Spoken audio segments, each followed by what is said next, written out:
मोक्ष मार्ग प्रकाशक ग्रंथ से बीजा अधिकारों पर આપણે સ્વાધ્યાય કરી રહ્યા છીએ। અહીંયા પંડિતજી કહે છે કે અતત્વ શ્રદ્ધાનવાળો જીવ જેને તત્વના સ્વરૂપની ખબર નથી, આત્મા શું છે, એનું સ્વરૂપ શું છે એની ખબર નથી, એ જીવ ચારિત્ર મોહની કર્મના ઉદયમાં ક્રોધ માન માયા લોભ આદિ કસાયો દ્વારા પોતાના કાર્યની સિદ્ધિ કરવા અર્થે પ્રવૃત્તિ કરે છે। કયું કાર્ય? પોતાની ઈચ્છાની પૂર્તિ કરવા। ઈચ્છાની પૂર્તિ કરવા શું કામ? સુખી થવા। બોલ, કસાયોના માધ્યમથી કાર્યની સિદ્ધિ ચાહે છે। પંડિતજી એક વાત મુખ્ય કહી કે બહારમાં કાર્યની સિદ્ધિ તો ભવિતવ્યને આધીન છે। બહારમાં વસ્તુની ઉપલબ્ધિ થવી, એના અનુકૂળ પરિણમન થવું, એ તો પુણ્ય કર્મના ઉદયને આધીન છે। તું ક્રોધ માન માયા લોભ આદિ જે પરિણામ કરે છે એને આધીન નથી।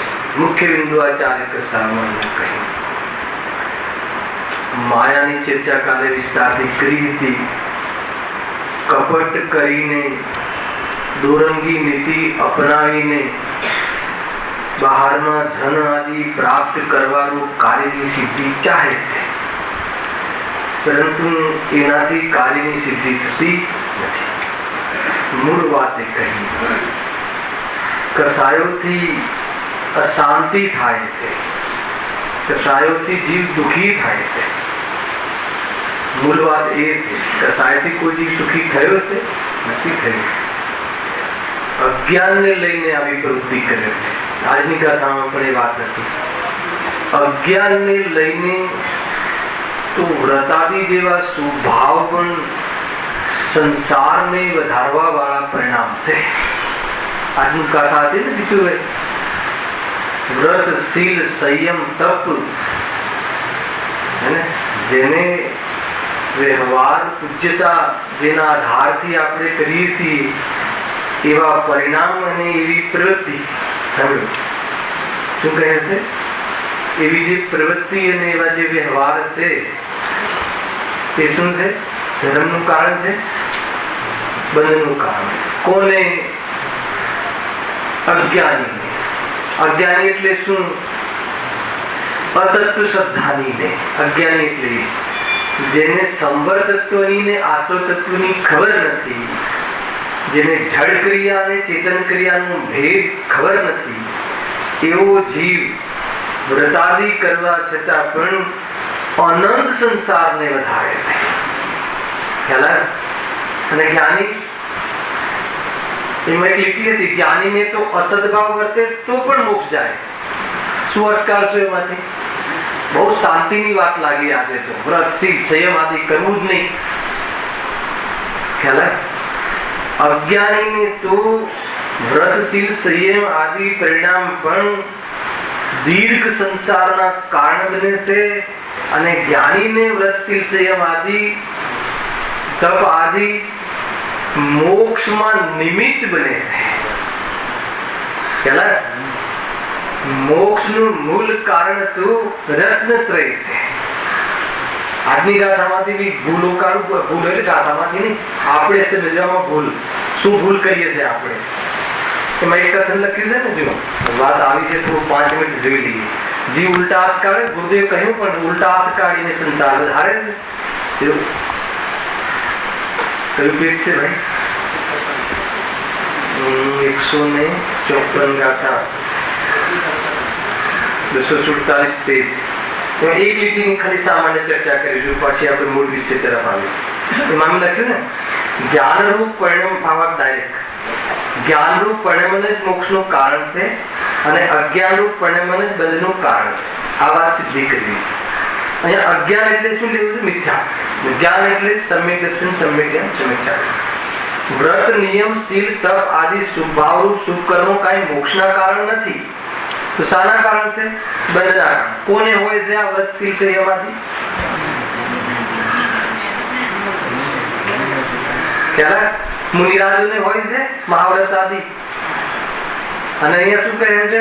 એ મોક્ષના કારણ નથી એમ મુનિ માને છે, જ્ઞાની એમ માને છે. અજ્ઞાની તો એમ માને છે કે આ સુખના કારણ છે. જો જ્ઞાન રૂપે પરિણમેલા જ્ઞાનીને તે શુભ કર્મો ન હોવા છતાં તે મોક્ષને પામે છે. મારે આનો અર્થ આજે વિચારવો છે થોડુંક. આના ઉલટા અર્થ કાઢે છે. જો જ્ઞાનીને મોક્ષનું કારણ વ્રતાતી નથી, એને અસદભાવ ન હોય તો પણ મોક્ષે જવાય. વ્રતશીલ સેવાથી ન કરીએ તો પણ મોક્ષે જવાય. એટલે ખ્યાલ આવી ગયો? આપણે જે પાપ પરિણામ કરીએ છીએ કરતા કરતા મોક્ષે જવાય. તો એનો શું અર્થ છે? જીતુભાઈ શું અર્થ કાઢવો જોઈએ એ કોઈને ખ્યાલ આવે છે? વ્રતશીલ સંયમ આદિનો અસદભાવ વર્તે તો પણ જ્ઞાની મોક્ષ જાય. એના પહેલા મેં એક લીટી કહી આનંદભાઈ કે અજ્ઞાનીને તો વ્રતશીલ સંયમ તપ આદિ પણ અનંત સંસારનું કારણ છે. કેમ કે જડ ક્રિયા અને સ્વભાવને મોક્ષનું કારણ માનીને સંતુષ્ટ થઈ જાય છે, સાચા કારણે પહોંચતો જ નથી. એનું લેશું આપણે અનંતાનુબંધીમાં કેવી રીતે અનંત સંસારનું કારણ આજે જ લેશું. બરાબર છે? હવે કહે છે કે જ્ઞાનીને વ્રતશીલ સંયમ તપ આદિ પરંપરા મોક્ષનું કારણ છે. અર્થાત વ્યવહારથી મોક્ષનું કારણ છે, નિમિત્ત તરીકે મોક્ષનું કારણ છે. પરમાર્થથી તો શુદ્ધોપયોગ વિતરાગતા જ રત્નત્રયની એકતા જ મોક્ષનું કારણ છે. તો પછી નિમિત્ત તરીકે કેવી રીતે? કેમ કે એમને જે વ્રત છે, વ્રત નિયમ આદિ છે. વ્રત એટલે વિરક્તિ. કોનાથી વિરક્તિ? તીર્કશાયોથી, પાપોથી. એ વિરક્ત થઈ અને જે ઉપયોગ બચે છે એને શુદ્ધોપયોગમાં લગાવે છે, એટલે એને હેતુ બને છે એમ કહેવાય. વિરક્ત થાય ને, ચારે કોરથી બધી વિષય કસાયોમાંથી નિવૃત્ત થાય એને વ્રત નિયમ લઈ લે છે, યમ નિયમ આદિ. પણ એ સામાન્ય નિમિત્ત બનાવે છે. એ કરીને કરે શું છે? ઉપયોગને સ્વરૂપમાં લગાવવાનો પુરુષાર્થ કરે છે. એટલા માટે હેતુ કહેવાય નિમિત્ત તરીકે. મૂળ હેતુ તો ઉપયોગ સ્વરૂપમાં લગાવે છે, એ જ મોક્ષનું કામ. ખ્યાલ આટલો? એટલે વ્રત નિયમ આદિ એને પરંપરા મોક્ષનું કારણ કહ્યું શાસ્ત્રમાં, સાક્ષાત મોક્ષનું કારણ નહીં. અને અજ્ઞાનીને તો અનંત સંસારનું કારણ. કેમ કે તો એમ સમજે છે કે જો હું વ્રત કરું છું, હું વિરક્ત થયો છું, શુભ ભાવ એમાં સુખ માને છે, સંતુષ્ટ થઈ જાય છે, એટલે ખતમ વાત. મૂળ વાત એ છે કે અહીંયા એક જે કથન આવ્યું કે જ્ઞાનીને અર્થાત તો જે જ્ઞાનરૂપ પરિણમન થયેલો છે, વિતરાગરૂપ પરિણમન થયેલો છે, કદાચિત એને તો વ્રતાદિના અસદભાવમાં પણ મોક્ષ જાય છે. ખ્યાલ? તો આપણે મોક્ષમાં પ્રકાશકના એક 9મા અધિકારમાં 3 કારણની ચર્ચા કરી હતી. કયા ખબર? એક વ્યતિરેક, બોલો. હા, ને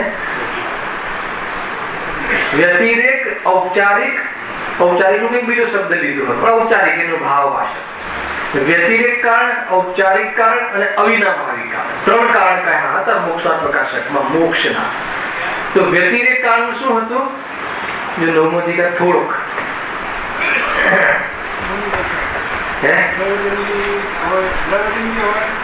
હા એ જ લેવું છે. કયું પાનું છે? જો 9મો અધિકાર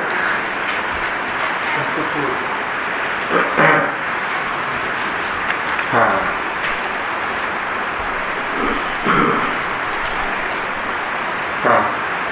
પેજ નંબર 318 મોક્ષ માર્ગનું સ્વરૂપ.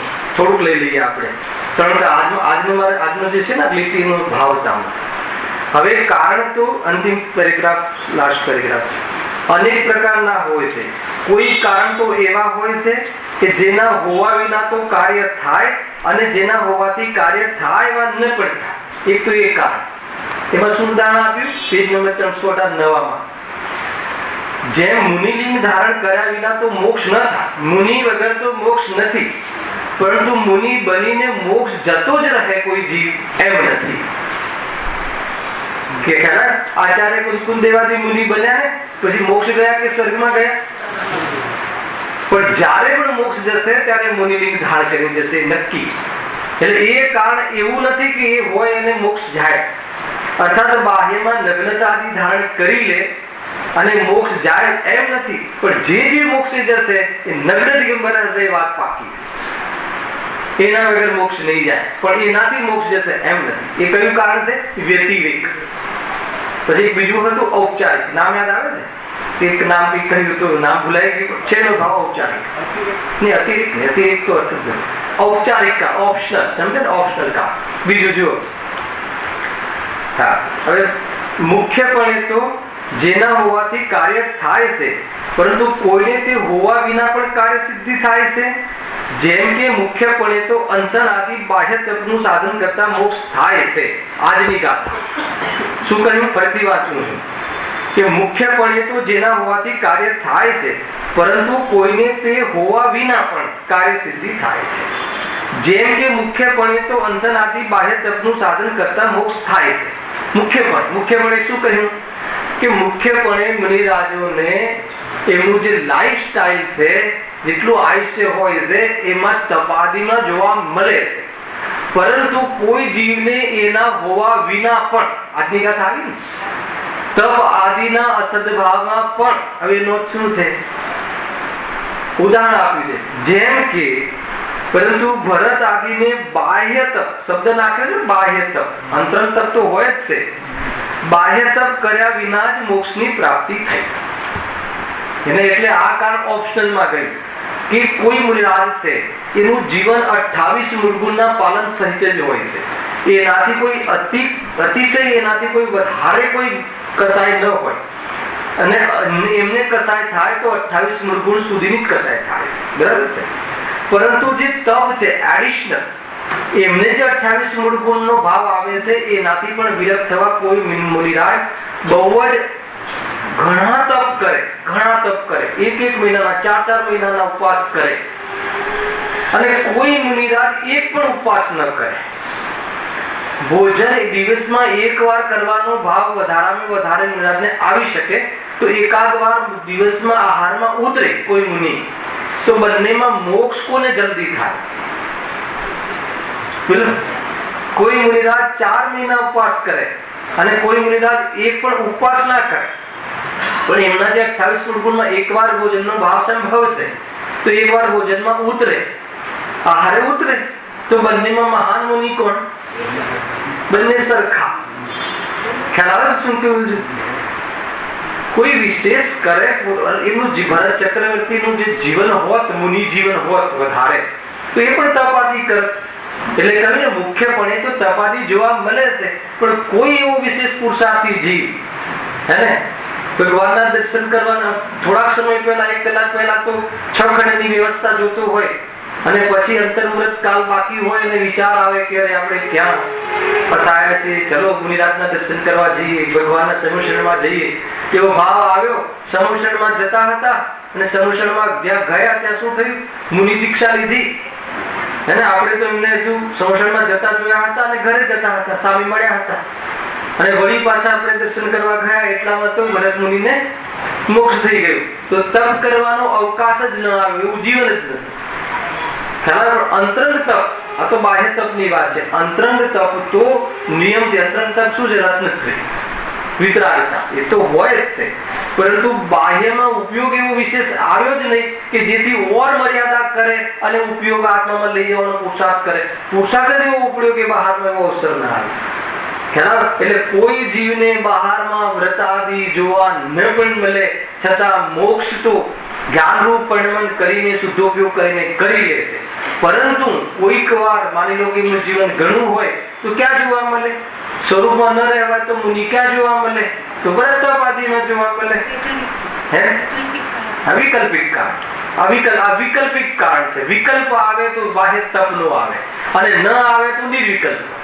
કોઈને ન પણ આવે, ઉગ્ર તપનો વિકલ્પ ના આવે, અંદરમાં પુરુષાર્થ ઉઠે અને સ્વરૂપમાં રહીને અરે એટલે અહીંયા ન જે કહ્યું ને, શું હતું કે કોઈ જ્ઞાનીને, જ્ઞાનરૂપ પરિણમન થયેલા જીવને, આત્મજ્ઞાનીને વ્રતાતિના અસદ ભાવમાં પણ મોક્ષનો ઉપાય કરીને મોક્ષે જતા જોયા છે. જેમ કે ભરત એમ લેવું છે. નહીં તો તમે કહેશો કે જો વ્રતાદિ વગર તો મોક્ષે જવાય છે ને, તો અત્યારથી એમને તમે શું કામ નિયમ કરાવો છો? શું કામ?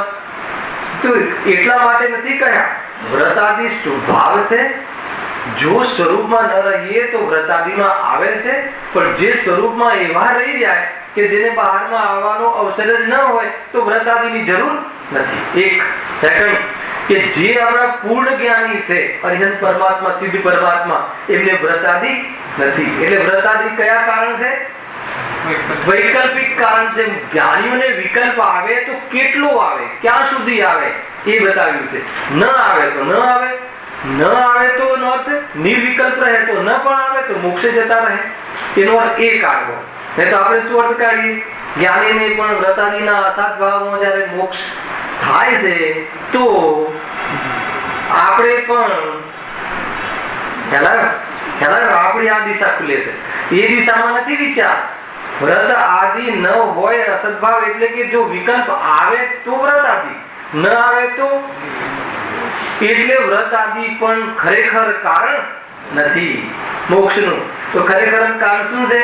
કે ત્રીજું લખ્યું હતું એમાં કે જેના હોવા વિના તો કાર્ય ન જ થાય, અને જે હોય તો કાર્ય થાય જ એવું કારણ, ગેરંટેડ કારણ. કયું છે ગેરંટેડ? તો કે રત્નત્રય, અવિનાભાવી, જેના વિના કાર્ય ન થાય અને જે હોય તો કાર્ય થાય. રત્નત્રયની એકતા है ना. अगर श्रेणी चढ़े मुनिराज क्षपक श्रेणी तो नियमથી મોક્ષે જાય. સમ્યક દર્શન, સમ્યક જ્ઞાન બી હોય અને સ્વરૂપની ઉગ્ર સ્થિરતા હોય તો નિયમથી એ મોક્ષે જાય, પાછા ન આવે. ખ્યાલ આવ્યો ને? તો એ રીતે લેવું છે, કોઈ ઉલટા હાથેમાં ન કાઢે. એટલે આજે મને વિકલ્પ આવ્યો, કેમ કે આ કથનના જીવ બહુ ગુરુદેવ કહ્યું પણ પોતાના મન ગમતા હાથ કાઢે, હે ને, અને જીવ ભ્રષ્ટ થઈ જાય, પરિણામ પણ એના ભ્રષ્ટ થઈ જાય. તો આત્મા તો દૂરની વાત, પણ આત્માના અવસરો પણ ખોઈ બેસે છે. આત્મા પ્રાપ્તિના અવસરો પણ ખોઈ બેસે છે. બહારમાં કસાયને મર્યાદા કરવી એ આત્મ પ્રાપ્તિનો અવસર છે, ગેરંટી નથી. પણ જેને આત્મ પ્રાપ્તિનો અવસર છે એને કસાય મર્યાદિત હોય, કસાયમાં ઉપયોગ મર્યાદિત કરે. મર્યાદા ન કરે તો કેવી રીતે 5 ઇન્દ્રિયના ભોગોમાં ભૂલ વર્તે અને હવે કે હું આત્મા ભોગોથી ભિન્ન છે, એ વાત શું છે? એ વાતનો વિકલ્પ આવે તો ક્યાંથી આત્મકલ્યાણ થશે? એટલા માટે બુદ્ધિપૂર્વક વ્રત નિયમ આદિ હોય છે, પણ વ્રત નિયમ આદિ અજ્ઞાનીને એટલે સ્વરૂપનું ભાન ભૂલેલો, એમ ભૂલાકુર્તી એ ચાલે છે. આપણે અહીંયા પણ સ્વરૂપનું ભાન ભૂલેલો, બહારમાં શુભ ભાવને મોક્ષનું કારણ માનીને એના ફલની રુચિ વધારતો, હે ને. વ્રતાદિનું ફળ શું છે? સ્વર્ગ. વ્રતાદિના ભાવનું ફળ શું છે? સ્વર્ગ. તમારે સ્વર્ગ તો જોઈએ છે. અહીંયા સ્વર્ગની વાત નથી, અહીંયા મોક્ષની વાત છે. અહીંયા તો મોક્ષ જવાની વાત છે. પણ શું કરે? સ્વરૂપમાં ન રહેવાતું હોય એવા જ્ઞાનીઓ વિરક્ત થવા માટે બહારમાં એ પ્રમાણેની કસાયની મર્યાદા કરે છે નિયમ કરીને. પરંતુ એ માહોલમાં શું કરે છે? એ માહોલમાં આત્માનો પુરુષાર્થ કરે છે, શુદ્ધોપયોગમાં જાય છે. શુભનો ત્યાગ કરીને શુદ્ધમાં જવાની વાત છે. અસદભાવ એને કહે. અસદભાવ એટલે શું? શુભનો ત્યાગ કોના માટે? શુદ્ધ માટે. અને આપણે અસદભાવ, આપણે શુભનો ત્યાગ કરીને ક્યાં જવાના છીએ? અશુભમાં. જ્ઞાની ધર્માત્મા શુભનો ત્યાગ કરીને ક્યાં જવાના છે? શુદ્ધમાં. એટલે અસદભાવની વાત છે. અને કોઈ આનો કોઈ છલ ગ્રહણ ન કરે, સ્વચ્છંદ થઈને જીવન ભ્રષ્ટ કરીને નરકે ન જતો રહે, એટલે કોઈક વાર આવા પોઈન્ટનું ધ્યાન કરવાનું પડે. આ બતાવે અહીંયા લખ્યું છે, જો વ્રતાદિ તો અસદભાવ કહ્યું છે ને, એના વગર પણ મોક્ષે જવાય છે ને. તો એના વગર મોક્ષ કોણ ગયું? કે ભરત આદિ. તો કઈ રીતે ગયું? અશુભમાં આવીને કે સ્વરૂપમાં રહીને? એ તો સ્વરૂપમાં રહેવાની ઉત્કૃષ્ટ પુરુષાર્થ બતાવવાની દૃષ્ટિ જ્યારે કરાવી હોય ત્યારે આ શુભની વાત, શુભનો નિષેધ કરવામાં આવે છે. ખ્યાલ? શુભનો નિષેધ કરીને અશુભમાં જવા માટે નહીં, આપણી જે સોચની દિશા છે ને એ બાજુ હોય. એટલા માટે આ જાગૃતતા, સાવધાની કરવી પડે છે. મારું એવું કેવું નથી કે શુભથી ધર્મ થાય છે, પણ શુભ છોડીને શુદ્ધમાં જવાથી ધર્મ થાય છે, એમ મારું કહેવું છે. ખ્યાલ? શુભ છોડીને અસાવધાની વર્તીને અશુભમાં જઈને કોઈ કહે કે અમે આત્મકલ્યાણ કરીશું તો સંભવ નથી. ખ્યાલ આવે? આ રીતની પ્રવૃત્તિ છે. અહીંયા પણ એ જ વાત ચાલે છે. સ્વરૂપનું બેભાન જીવ, સ્વરૂપનું જેને ભાન નથી, અતત્વ શ્રદ્ધાની જે જીવ છે એ જીવ કાર્યની સિદ્ધિ, બહારમાં ધન આદિની સિદ્ધિ ક્રોધ માન માયા લોભ આદિ કસાયો દ્વારા કરવા ચાહે છે. પંડિતજી કહે છે કે કસાયથી માયાચારી કરવાથી બહારમાં ધન મળે છે એ વાત ખોટી છે. કપટ કરવાથી, દુરંગી નીતિ અપનાવવાથી, કોઈને ફસાવાથી એનાથી કોઈ બહારમાં કોઈ કાર્યની સિદ્ધિ થતી નથી. બહારમાં કાર્યની સિદ્ધિ પણ પુણ્યના ઉદયથી થાય છે, પણ એ બહારના કાર્યની સિદ્ધિ થાય છે. અંતરંગ કાર્યની સિદ્ધિ તો પુરુષાર્થથી થાય છે. ખ્યાલ આવ્યો કે નહીં? કેટલી બધી વાતો કહી. ખ્યાલ આવ્યો? બહારમાં ધનાદિ મેળવું એની સિદ્ધિ કર્માધીન છે, અને આત્માના સુખની સિદ્ધિ પુરુષાર્થાધીન છે. એટલે એ દ્રષ્ટિ એ બાજુ એ દિશામાં વિચારવાનું છે. એ રીતે જો કયા પેજ પર આવ્યા હતા? 42 પેજ પર માયા કસાયની ચર્ચા થઈ ગઈ હતી. અને માયા કસાયથી જીવ ચાહે છે પદાર્થની સિદ્ધિ કરવા માટે, પણ થતી નથી. લોભ કસાયની વાત આવી છે. બરાબર. લોભ કસાયનો ઉદય થતા અન્ય પદાર્થોને ઈષ્ટ માની તેની પ્રાપ્તિ કરવા ઈચ્છે છે. લોભ કસાય કોને કહે છે? પણ શું કામ? પર પદાર્થને ઈષ્ટ માની ચાહે છે કે આનાથી મને લાભ થશે. સંગ્રહેલો સાપ બી સાપ, ખોટો સિક્કો બી કામ આવે. જે હોય એ ઘર વખરી એક શીશી બોટલનું ઢાંકણું પણ ના ફેંકે બહાર. તેના એટલું સંગ્રહ લોભ કસાય માથે ચડે છે. લોભ કસાયમાં પ્રવૃત્તિ શું હોય છે? બધા પદાર્થોને એકઠા કરવા, પ્રાપ્ત કરવા, એની ચાહ રાખવી. તૃષ્ણા મુખ્ય છે લોભમાં. હવે મળવું, પદાર્થોનું મળવું અને અમુક કાળ રહેવું એ તો પવિત્ર વ્યાધિ છે. લોભ કસાય, લોભ કસાય પાંચેન્દ્રના વિષયનો લોભ કસાય સંભવ છે. લોભ કસાયમાં પાંચેન્દ્રના વિષયનો લોભ સંભવ છે. અને એને લઈને ઉદાહરણ આપ્યા છે કે એને લઈને કેવી રીતે જીવ મરણને પ્રાપ્ત થાય છે. સ્પર્શ, રસ, ગંધ, વર્ણ અને શબ્દ આ પાંચ ઇન્દ્રિયના વિષય છે. સ્પર્શન ઇન્દ્રિયમાં કોનું ઉદાહરણ છે? હાથણીનું, હાથીનું. હાથી સ્પર્શન ઇન્દ્રિયના લોભમાં ખાડાને પ્રાપ્ત થાય છે, ખાડામાં પડે છે. હવે ઉદાહરણ છે એ રીતે તો પકડે છે હાથી. પછી સ્પર્શથી રસ, સ્પર્શ રસ, રસમાં કોણ લીધું? માછલી. માછલી સ્પર્શ રસના ઇન્દ્રિયનો લોભના કારણે કાંટામાં ભરાઈ જાય છે. પેલો કાંટો નાખે ને, કાંટામાં ખોરાક નાખે છે. સ્પર્શ રસ ગંધ, ગંધમાં કોણ? ભ્રમરો. ગંધનો લોભી ભમરો ફૂલમાં બીડાઈ જાય છે. સ્પર્શ રસ ગંધ વર્ણ, વર્ણમાં કોણ? પતંગિયું. વર્ણનો લોભી પતંગિયું બલ્બ આદિ, ટ્યુબલાઇટ આદિ ઉપર અથડાઈ અને જાન ગુમાવે છે. પછી કઈ રહી ગયું? કર્ણ. કર્ણ ઇન્દ્રિયમાં કોણ? હરણ. હરણ એ મતલબ કે શું કહેવાય? મ્યુઝિક. એનો જે પ્રેમી હરણ ક્યાં ફસાય છે? શિકારીની ઝાડમાં ફસાય છે. કોની વાત થઈ? આ એ તો એક એક ઇન્દ્રિયનો લોભી, અને આ પાંચ ઇન્દ્રિયના વિષયનો લોભી મનુષ્ય નિરંતર ભાવ મરણમાં સપડાય છે. નિરંતર ભાવ મરણ કરે છે, નિરંતર આનંદને મારે છે, પોતાના અતિન્દ્રિય આનંદને ચૂકે છે. અને તો પાંચેન્દ્રના વિષયો જોઈએ, એનો પાંચેન્દ્રના વિષયનો લોભ છે. બધું જ કલેક્શન જોઈએ એને.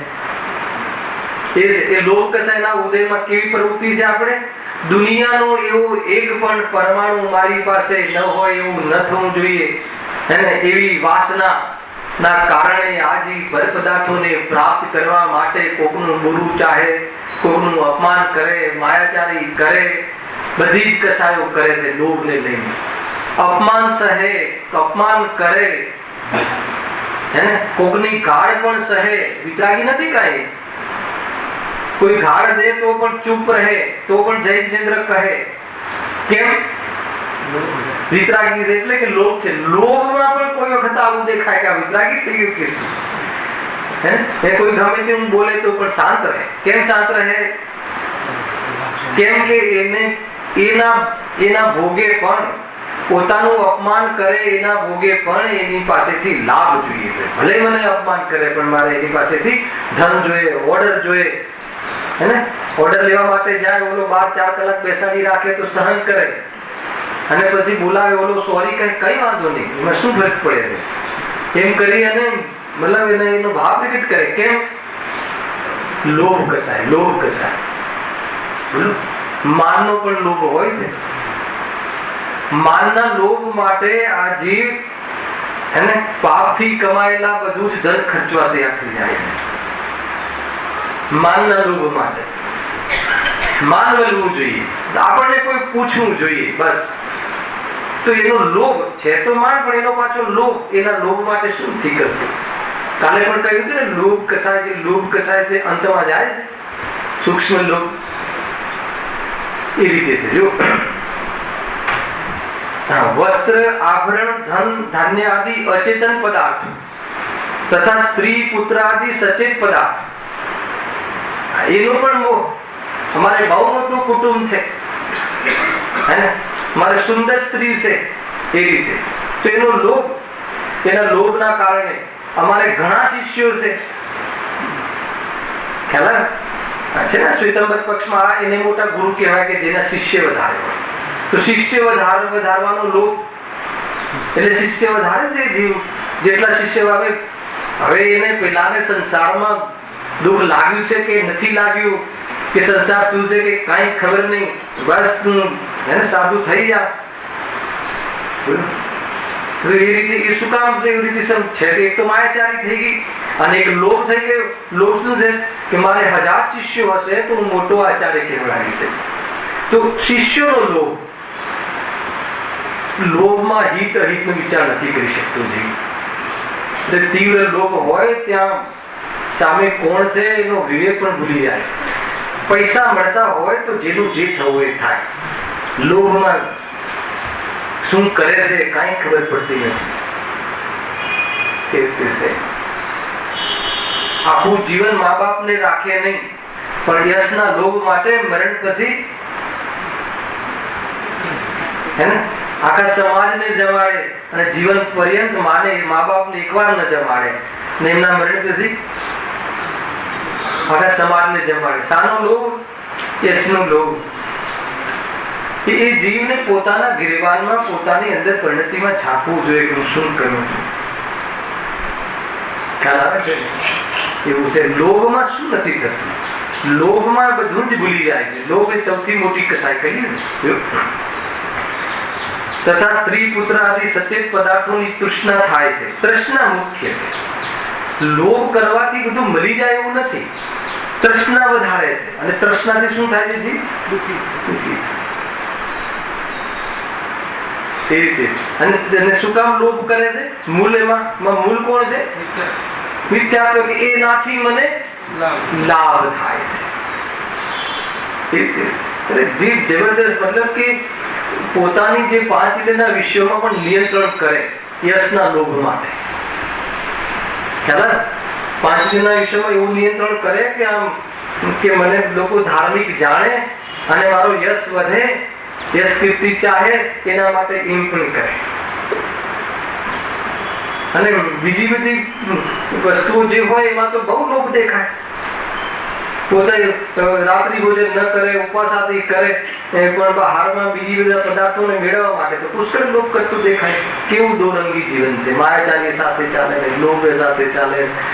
મારે એ વિચારવું છે કે તત્વનું બેભાન જીવ, સ્વરૂપનો ભૂલેલો જીવ, આ 4 ક્રોધમાન માયા કસાય આદિ, અક્રોધ આદિ, લોભ આદિ કસાયોમાં કેવી રીતે જીવન વ્યતીત કરે છે, પોતાના જ્ઞાનનો, પોતાના વિચારોનો કસાયોમાં કેવી રીતે વેપાર કરે છે. 24 કલાક એક પણ ક્ષણનો ધારા તૂટ્યા વગર, હે ને, ક્રોધમાન માયા આદિ, લોભ આદિ કસાયોમાં એક વાર બી છૂટો પડે છે. ઘરે આવે તો બી કેવી રીતે લાભ થાય. ખાતા પણ કોને ફોન કરું, શું કરું તો મને લાભ થાય. એના વિચાર તો જ્ઞાનની પર્યાય છે. કોઈ પૂછ્યું તું મને, વિચાર જ્ઞાનની પર્યાય છે કે રાગની? વિચાર જ્ઞાનની પર્યાય છે, ઉપયોગ છે, પણ એનો વેપાર કસાયોમાં કરે છે. કસાયમાં એને લગાવી દે છે પૂરેપૂરા વિચારો. ત્યારે વિચારશે કે આ કસાય શું છે અને આત્મા શું છે. ખ્યાલ આવે કે એની પાસે ગેપ જ નથી પડતી વિચારના ઉપયોગમાં, આત્માના કલ્યાણના વિચાર કરવાની. એટલી બધી કસાયો માથે ચડી ગઈ છે, એનું પૂરું માથું કસાયોથી સળગે છે. માથે સગડી મૂકી હોય ને એવી કસાયો ચાલે છે. લોભ લોભ લોભ લોભ, આ લઈ લઉં, આ લઈ લઉં ને, આ ખરીદી લઉં ને, આ રાખવું ને, આમ હેને. અને એને ખ્યાલ છે કે આ એનું થવાનું નથી, એનું થયું નથી, એનું છે નહીં. અંતમાં રહસ્ય ખુલે તો કેટલો જીવ દુઃખી થઈ જાય, દુઃખી થઈ જાય કે સુખી થવું જોઈએ. અરે અંતમાં તો અંતમાં ખબર પડી કે આ આપણું નથી, તો જાગે ત્યાંથી સવાર, ત્યાંથી સ્વરૂપમાં રમવું જોઈએ. પણ સ્વરૂપ ન ભૂલેલો જીવ એને છેલ્લે એમ કહેવામાં આવે કે તારી સાથે નથી આવતું, તો બી આત્મકલ્યાણ કરવા ના પ્રેરાય, દુઃખી થાય કે અરે મેં આવું કર્યું છતાં મારી સાથે નથી આવવાનું, એમ કરીને દુઃખી થાય. અરે તારી સાથે નથી આવતું એ તારું નથી એમ નક્કી કરીને અત્યારે સુખી થઈ જાય. હે ને, પ્રતિક્રમણ, આલોચના અને પ્રત્યાખ્યાન એક સમયમાં થાય છે. પૂર્વ કરેલા પાપનું પ્રતિક્રમણ પાછા કરવું અને એને લઈને ભવિષ્યમાં દુઃખી ન થવું, અને વર્તમાનમાં આલોચના છે નહીં એ મારી ચીજ, એવી વિતરાગ પણ નથી. એક સમયમાં સ્વપ્નનું ભેદ વિજ્ઞાન, આત્માની અનુભૂતિ, રાગનું વેદન નહીં, બહારમાં પદાર્થો ભેગા કર્યા એ રાગનું કાર્ય હતું, મારું નહીં.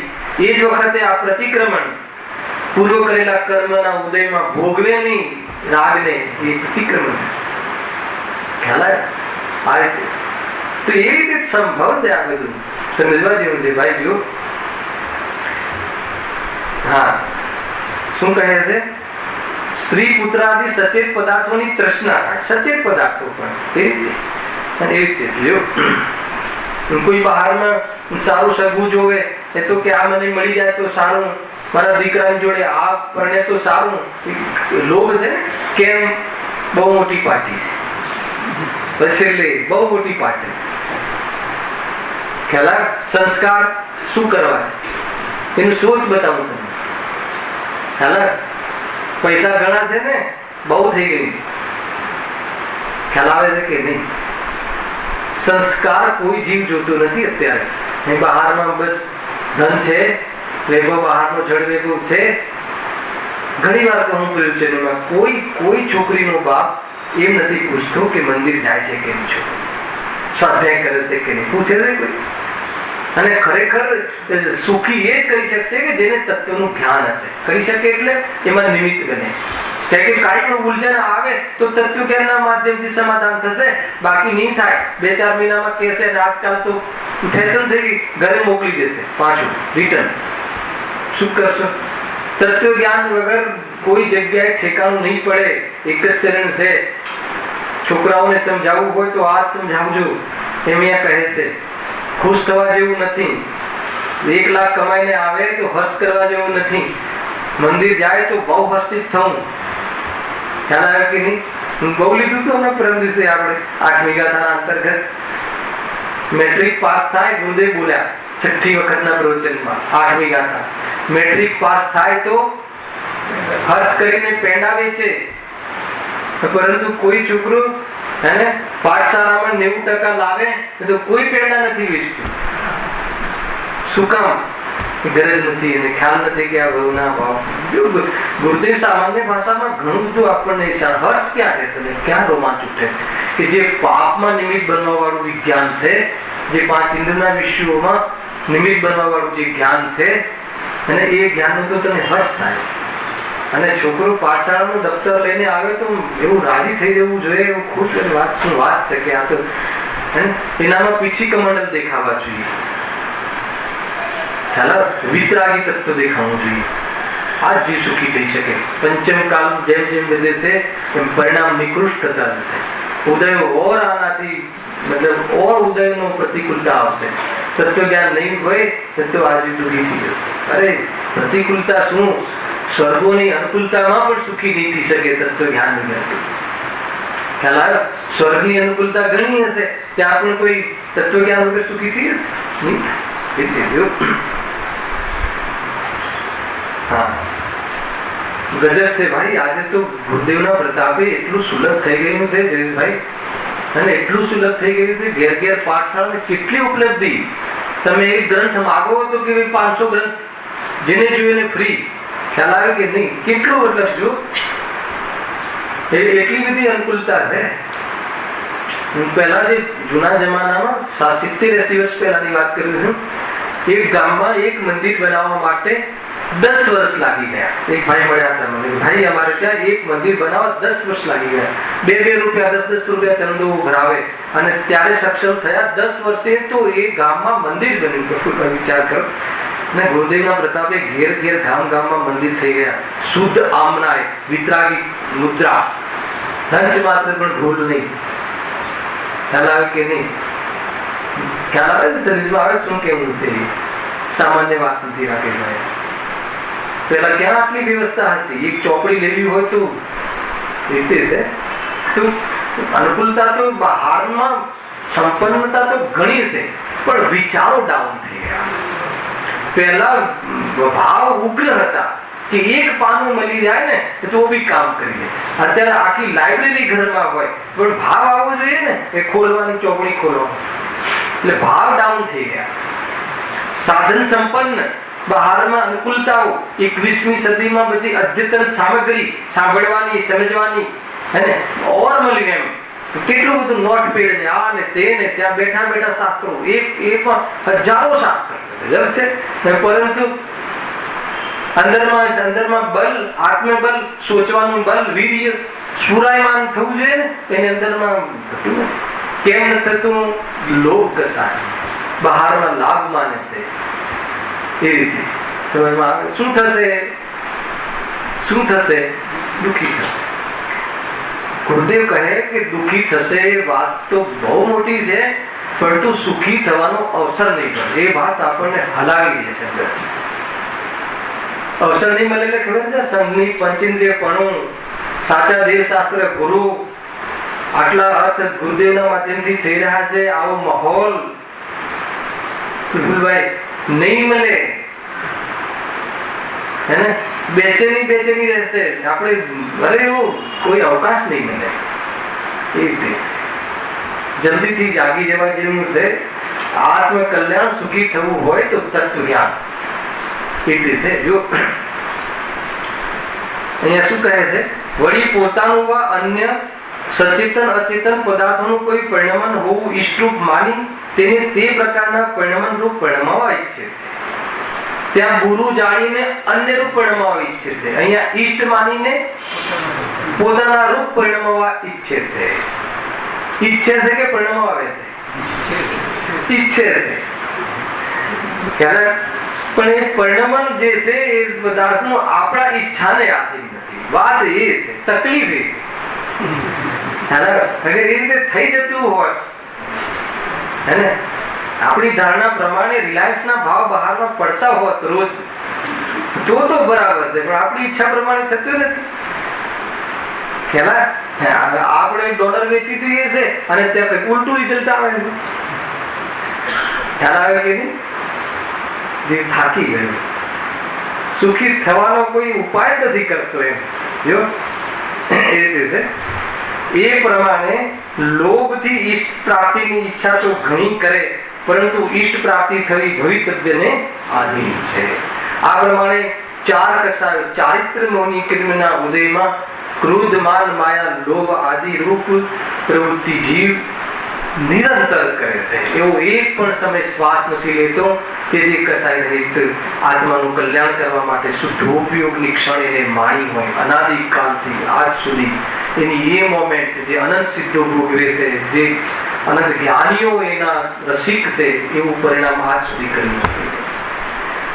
એટલા માટે જીવ દુઃખી છે. મૂળ વાત તો એક તો કસાય કરે છે અને એનાથી વસ્તુની સિદ્ધિ ચાહે છે. મૂળ વાત એ કસાય આપવી જુદી વાત, અને કસાયથી બહારમાં પોતાની ઈચ્છાની પૂર્તિ થાય છે, અર્થાત તો એની સિદ્ધિ થાય છે, એ માનવું એ શ્રદ્ધાનો દોષ.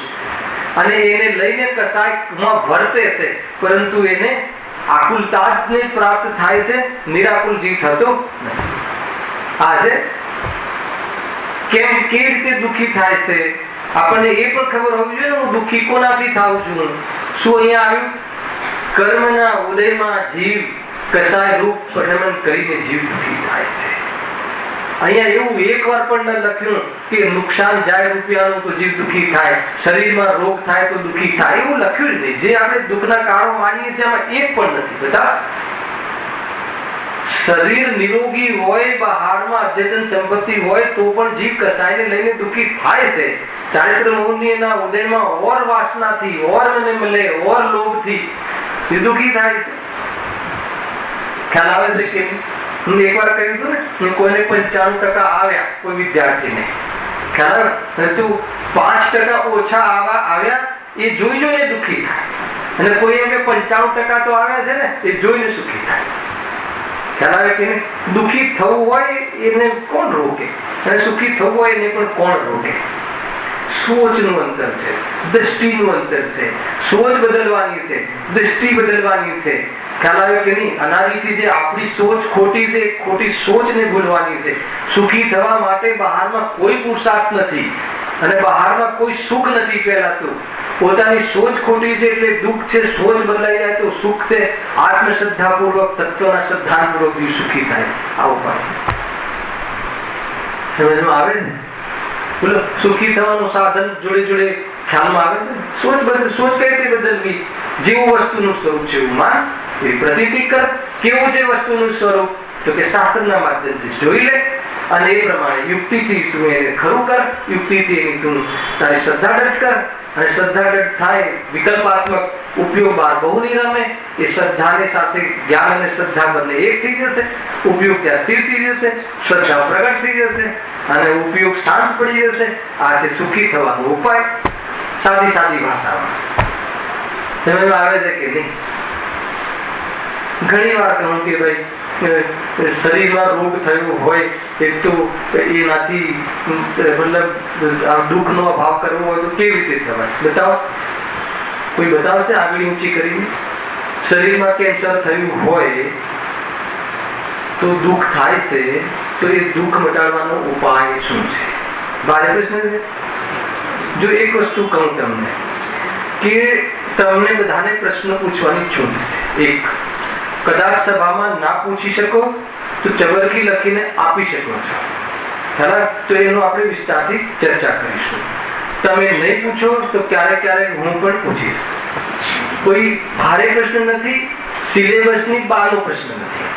અહીંયા તમે એમ કહી શકો કે ભાઈ તમે આ ચલાવ્યું નથી એનો પ્રશ્ન નહીં પૂછો, તો એમ પણ તમે નહીં કહી શકો, કેમ કે મારી પાસે બધું રેકોર્ડિંગમાં છે. હું કહીશ તમને કે મેં તમને આ દિવસે આ વખતે આ કહ્યું. સમજમાં? પ્રશ્ન શું લાગે છે કે જો શરીરમાં કેન્સર આદિ રોગ થઈ જાય તો એનાથી સુખી થવું હોય તો શું ઉપાય છે? બતાવજે. શું ઉપાય? ઓપ્શન આપો. ડોક્ટર પાસે જઈએ, દવા લઈએ, તંત્ર મંત્ર કરીએ, શરીર ચિરાવીએ, હે, ભગવાન પાસે જઈને દુઆઓ માગીએ. આમાંથી કયું option right, true or false? નહીં, બહુ ટાટાની હોસ્પિટલમાં લઈ જઈએ, ત્યાં ઉપાય આપણે કરીએ છીએ કે નહીં? આ જેટલા ઉપાય કહે કરીએ છીએ કે નહીં? તો કેન્સર ભલે મટ્યું, માનવા પૂરું મટ્યું બી હોય, ના નથી, પણ સુખી થયો? મારે તો એ પૂછવું, સુખી થયો કે નહીં? ખ્યાલ? તો સુખી કેવી રીતે થવું? હવે બતાવો. ખ્યાલ? જે જ્યાં રોગ થયો છે એ હું નથી. આટલું જ શ્રદ્ધા કરવાની જરૂર છે. બોલો, એનું જ્ઞાન તો મારામાં છે. ફરીથી, અરે એનું જ્ઞાન જ મારામાં છે, પણ એ મારામાં નથી. અને જે મારામાં રોગ નથી એને લઈને હું દુઃખી થતો હતો, એ તો ભ્રમ હતો. પતી ગયું, સુખી. આ શ્રદ્ધા હે ને મુનિ અવસ્થામાં બપોરના 12 વાગ્યાના તડકામાં એને શિખરની ટોચ ઉપર કે શિયાળામાં નદીના કિનારા ઉપર કે બહારમાં એને શરીરના કાપ કૂપના ઉપસર્ગ કાળમાં પણ મજામાં રહે, અતિન્દ્રિય આનંદમાં રહે, આનંદ વધતો રહે એવી સ્થિતિને પ્રાપ્ત એ જીવ થઈ શકે છે કે જે દેહથી આત્મા ભિન્ન અને પોતાના જ્ઞાન સ્વભાવથી આત્મા અભિન્ન એમ ભેદ જ્ઞાન કરે અને એવી શ્રદ્ધા પ્રગટ થાય. એના બલ ઉપર જ આ સંભવ છે, એના વગર સંભવ નથી. બતાવો ચંદ્રકાંતભાઈ, હે બાહ્યમાં ઉપાય રાગને લઈને કરીએ છીએ આપણે, જે પગનો ઉપચાર આદિ કરીએ છીએ, પરંતુ સુખી થવાનો ઉપાય સાચો આ છે. હા, વેદજ્ઞાન થતું નથી એટલે સુખી છે, વેદજ્ઞાન કરે સુખી છે. રાગને લઈને બહારમાં પ્રવૃત્તિ ભલે દેખાય, પણ ખરેખર જો એને અંતરંગ શાંતિ લેવી હોય, બહારમાં કસાય વિશેષ થાય તો એ કસાયને અનુકૂળ બહારમાં કાર્ય કરતો જોવા મળે. એનો કોઈ પણ નિષેધ નથી, કે કોઈ પણ એનો આગ્રહ નથી, કે કોઈ પણ એમાં જીત કરવાની વાત નથી. ખ્યાલ કે નહીં, હું તો દવા લઈશ કે નહીં લઈશ, મૂળ આ દવા કર, પછી જ્યાં જવું હોય ત્યાં જા, છૂટ છે. ખ્યાલ આવ્યો કે નહીં? ખીચામાં તારું પાસપોર્ટ રાખ અને પછી જ્યાં જવું હોય ત્યાં જા. પાસપોર્ટ ભૂલી ગયો તો આ બાજુ આવવા નહીં મળે. સમજમાં આવે છે કે નહીં? જ્યાં જવું હોય ત્યાં જાય. નો શું ભાઈ, કે પછી કર્મના ઉદયમાં ક્યાંય જવાનું થાય તો પણ કોણ દુખી કરે? હવે માનો કે આપણે શરીરથી હું નથી નક્કી કર્યું, હવે નરકમાં જવાનો અવસર બન્યો પૂર્વના બંધના કારણે, હવે કોઈ અસુરદેવ શરીર કાપે તો આપણે દુખી થઈએ. કેમ? કે મને નથી કાપતું. કેટલું સિમ્પલ છે. ખ્યાલ? મને નથી કાપતો, મને કાપે તો હું દુખી થાઉં. કેમ કે આપણે શું શ્રદ્ધા કરેલી છે? શરીર ને આત્મા ભિન્ન છે. બતા આટલો ખ્યાલ આવે તો આત્માનો અનુભવ પૂર્વક જીવ સુખી નિરંતર રહી શકે છે. અને એને લઈને એના પછી તમામ પદાર્થોથી દ્રષ્ટિ હટે છે. કેમ કે જ્યાં દેહ હું નથી તો બાકીની વસ્તુ તો બધી ક્યાં મારી રહી? સર્વ સંબંધનો અંત આવી ગયો, આસ્પતિ ગઈ. સંબંધ એટલે બંધન, બંધનનો અંત આવી ગયો એટલે જીવ સુખી બંધન રહિત થઈ ગયો. ક્યાં થયો? દ્રષ્ટિમાં. હવે ક્યાં થશે? નિરંતર પરિણામમાં. વિજ્ઞાન ઘન થતું જાય છે. પરિણામ 144 વિજ્ઞાન ઘન થતું જાય છે. હે ને? થોડી ઘણી પણ જે પોકળતા હતી ને પરિણામોની, નીકળતી જાય છે શ્રદ્ધાના બલ પર. એટલે શ્રદ્ધા ઉપર ભાર આપ્યો. નિર્ણય તો કર, શ્રદ્ધા તો કર, વિચાર તો કર. શું સ્વરૂપ છે આ દુઃખનું સુખનું? હું જ્યાં માનું છું ત્યાં સુખ છે કે નહીં? આ બધા પદાર્થો ક્યાંથી વાત નીકળી? લોભ કસાય. આખો દિવસ પ્રભુભાઈ 24 કલાક ઊંઘમાં પણ સપના એના જોડે. અંતમાં શું? એન્ડ શું? અરે એન્ડ નહીં, આદિ મધ્ય અંતમાં એ શું? આત્માનું કેથી હતું? બહુ વિચારવા જેવું છે ભાઈ. એ રીતે છે. ઘણી વાર એમ થાય કે આ જીવ એને કસાયોમાં કેવું સળગે છે. કહ્યું તું ને, પેલો ભમરો તો એક ઇન્દ્રિય, પણ આ મનુષ્ય રૂપી ભમરો, આ મન તો મન વાળો જીવ, પાંચે ઇન્દ્રિયોના રસમાં એટલો લોભ, એટલો રસિક, એમાં રસ આપવો અને એનો લોભ એને લઈને એમાં નિમિત્ત બનવા વાળા સાધનો એકઠા કરવા પાછળ. ખ્યાલ આવ્યો છે કે? કાલે ભાઈ બતાવતા હતા એક મિત્રને 26 વર્ષનો છોકરો ઓફ થઈ ગયો, જવાન જો અજય છે. શું કહેતો તે? એ ભાઈ કોઈ રોને રોવાનું નહીં. કેમ નહીં રોવાનું? કાર્ડ પાકી ગયું છે. એને જવાનું હતું. કોઈ 1 વર્ષનો મહેમાન, કોઈ 26 વર્ષનો મહેમાન. ખ્યાલ આવે કે નહીં? શું સોચ હોય છે? આધ્યાત્મિક સોચ વગર વાસ્તવમાં જીવને દુઃખથી નિવૃત્ત થવું અસંભવ છે. જીતુભાઈ એ કહે જો હવે નવો ટોપિક ચાલુ કરવો છે. આપણી પાસે 5-7 મિનિટ છે, 10 મિનિટ છે, શરૂઆત કરીએ. જો નવો ટોપિક એટલે ટોપિક તો જ ચાલે, પરંતુ ઓર બીજો વિષયમાં એ પ્રમાણે ક્રોધાદિના ઉદયથી આત્મા પરિણમે છે. ત્યાં તો કસાય 4 પ્રકારના છે. અનંતાનુબંધી, અપ્રત્યાખ્યાનાવરણીય, પ્રત્યાખ્યાનાવરણીય અને સંજના. હવે આ નવો વિષય આવે. ઓર વિશે આગળ વધે. ચારિત્રમોની કર્મના ઉદયમાં થતી કશાયોમાં 4 કશાયો સમજ્યા. કઈ? ક્રોધ, માન, માયા અને લોભ.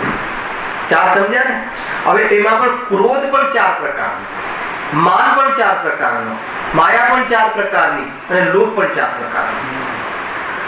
ખ્યાલ? એ 4 પ્રકાર કયા છે? કે અનંતાનુબંધી ક્રોધ, અપ્રત્યાખ્યાનાવર્ણીય ક્રોધ, પ્રત્યાખ્યાનાવર્ણીય ક્રોધ અને સર્જન ક્રોધ.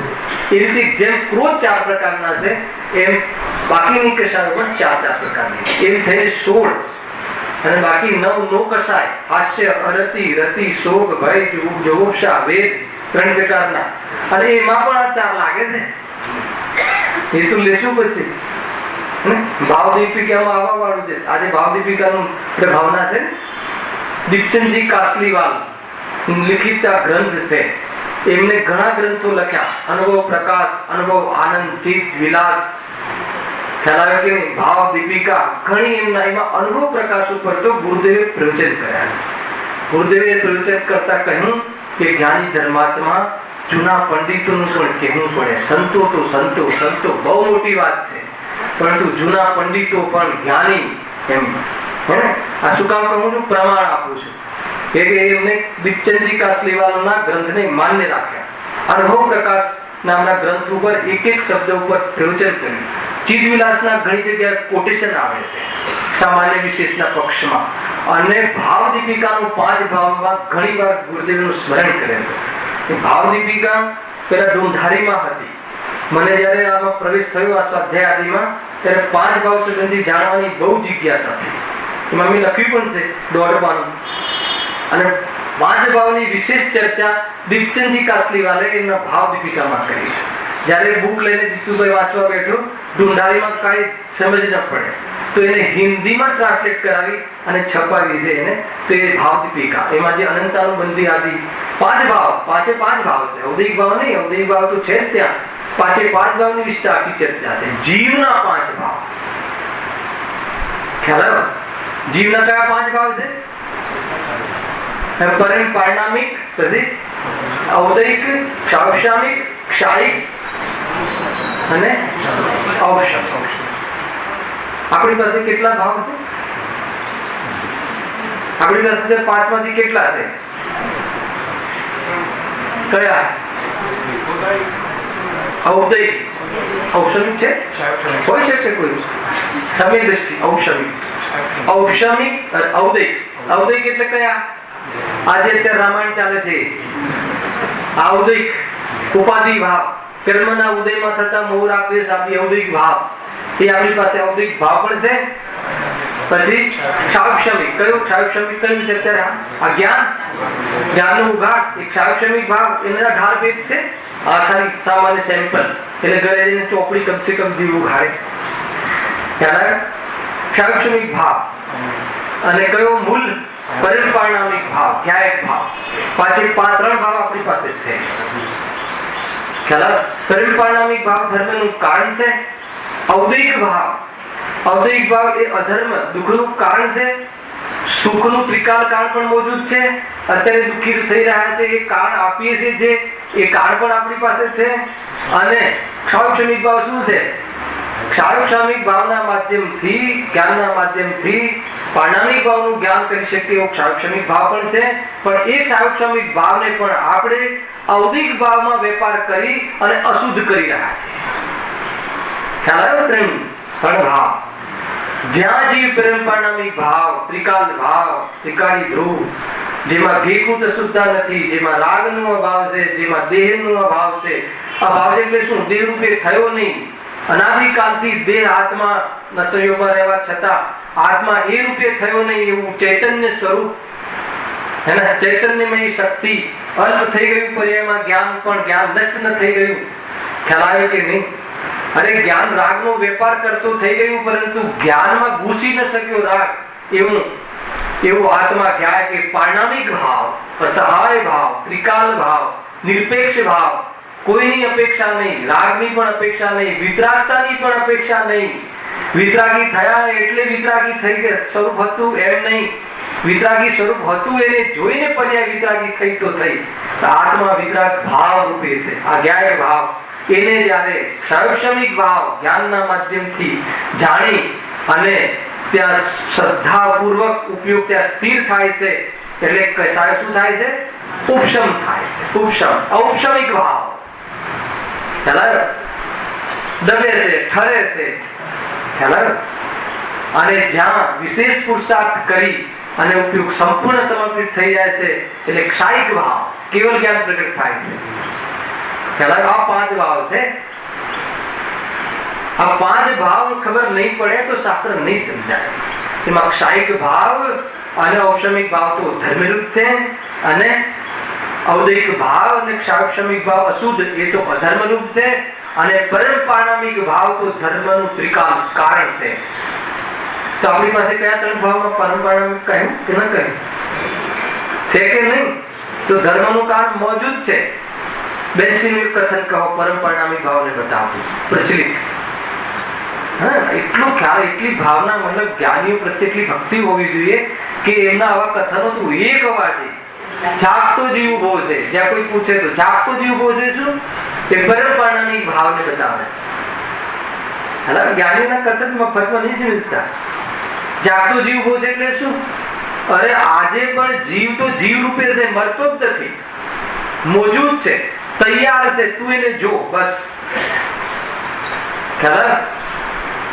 જ્યારે 10 પ્રાણ નષ્ટ થઈ જાય છે ત્યારે પણ